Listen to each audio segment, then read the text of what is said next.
नमस्कार दोस्तों विक्रम और बेताल की कहानियां तो आपने बहुत सुनी होंगी और बड़ी ही मजेदार कहानियां होती हैं। और एक शो भी आया था विक्रम बेताल का जिसने लोगों को अपनी ओर आकर्षित किया और लोगों ने उसको बहुत पसंद किया।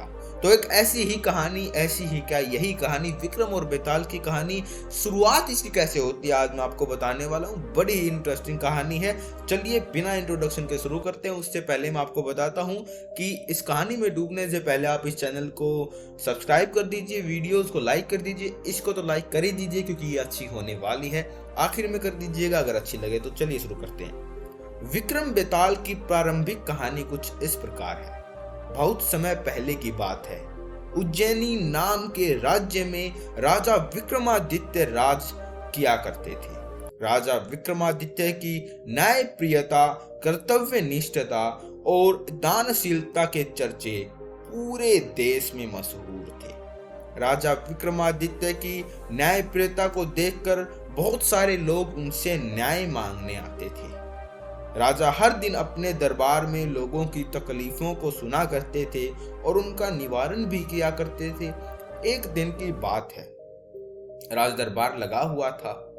तभी एक भिक्षु विक्रमादित्य के दरबार में आते हैं और एक फल राजा को देकर चले जाते हैं। राजा उस फल को कोषाध्यक्ष को दे देता है। उस दिन के बाद हर रोज वह भिक्षु राजा के दरबार में आने लगे। उसका काम रोज का यही था कि वह राजा को एक फल देते और चुपचाप चले जाते। राजा भी प्रत्येक दिन भिक्षु द्वारा दिए गए फल कोषाध्यक्ष को थमा देता। ऐसे करते करते करीब 10 साल बीत गए।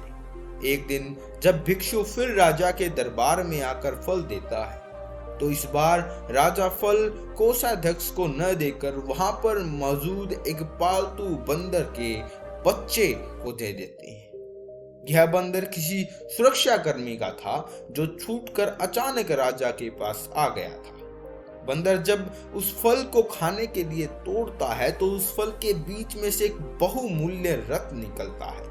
उस रत्न की चमक को देखकर राज दरबार में मौजूद सभी लोग हैरत में पड़ जाते हैं। राजा को भी यह नजारा देखकर बड़ा आश्चर्य हुआ। राजा कोषाध्यक्ष को इससे पूर्व भिक्षु द्वारा दिए गए सभी फलों के बारे में पूछता है। राजा के पूछने पर कोषाध्यक्ष बताता है कि महाराज, मैंने उन सभी फलों को राजकोष में सुरक्षित रखवा दिया है। मैं उन सभी फलों को अभी लेकर आता हूँ। कुछ देर बाद कोषाध्यक्ष राजा को आकर बताता है कि सभी फल सड़ गल गए हैं। उनके स्थान पर बहुमूल्य रत्न बचे हुए हैं। यह सुनकर राजा बहुत खुश हो जाता है और कोषाध्यक्ष को सारे रत्न सौंप देता है। अगली बार जब भिक्षु फल देकर दोबारा विक्रमादित्य के द्वार में पहुंचते हैं तो राजा कहते हैं, भिक्षु, मैं आपका फल तब तक ग्रहण नहीं करूंगा जब तक आप यह नहीं बताते कि हर दिन आप इतनी बहुमूल्य भेंट मुझे क्यों अर्पित करती हैं। राजा की यह बात भिक्षु ने उसे एकांत स्थान पर जाने को कहा। एकांत में जाकर भिक्षु राजा को बताते हैं कि मुझे मंत्र साधना करनी है और उस साधना के लिए मुझे एक वीर पुरुष की जरूरत है, क्योंकि मुझे तुमसे वीर दूसरा कोई मिल सकता नहीं, इसलिए यह बहुमूल्य उपहार तुम्हें दे जाता हूं। भिक्षु की बात सुन राजा विक्रमादित्य उसकी सहायता करने का वचन देते हैं। तब भिक्षु राजा को बताते हैं कि अगली अमावस्या की रात को उसे पास के शमशान आना होगा जहां वह मंत्र साधना की तैयारी करेगा। इतना कहकर भिक्षु वहां से चले जाते हैं। अमावस्या का दिन आते ही राजा को भिक्षु की बात याद आती है और यह वचन देने के अनुसार उसे शमशान में जाना पड़ता है। राजा शमशान में पहुंच जाते हैं। राजा को देख भिक्षु बहुत प्रसन्न होते हैं। भिक्षु कहते हैं, हे राजन, तुम यहाँ आए, मैं बहुत खुश हुआ कि तुमने मेरा वचन याद रहा। अब यहाँ से पूर्व की दिशा में जाओ, वहां एक महाशमशान मिलेगा। उस महाशमशान में एक शीशम का एक विशाल वृक्ष है। उस वृक्ष पर एक मुर्दा लटका हुआ है। उस मुर्दे को तुम मेरे पास लेकर आना है। भिक्षु की बात सुनकर राजा सीधे उस मुर्दे को लाने चल देते हैं। महाशमशान में पहुंचने के बाद राजा को एक विशाल शीशम का पेड़ पर एक मुर्दा लटका हुआ दिखाई देता है। राजा अपनी तलवार खींचता है और पेड़ से बंधी डोर को काट देता है। डोर काटते ही मुर्दा जमीन पर आ गिरता है और जोर जोर से चीखने की आवाज आती है। दर्द भरी चीख सुनकर राजा को लगता है कि शायद वह मुर्दा नहीं है बल्कि कोई जिंदा इंसान है। थोड़ी देर बाद जब मुर्दा तेजी से हंसने लगता है और फिर पेड़ पर जाकर लटक जाता है तो विक्रमादित्य समझ जाते हैं कि यह मुर्दा पर बेताल चढ़ा है। इस मुर्दे पर बेताल चढ़ा है।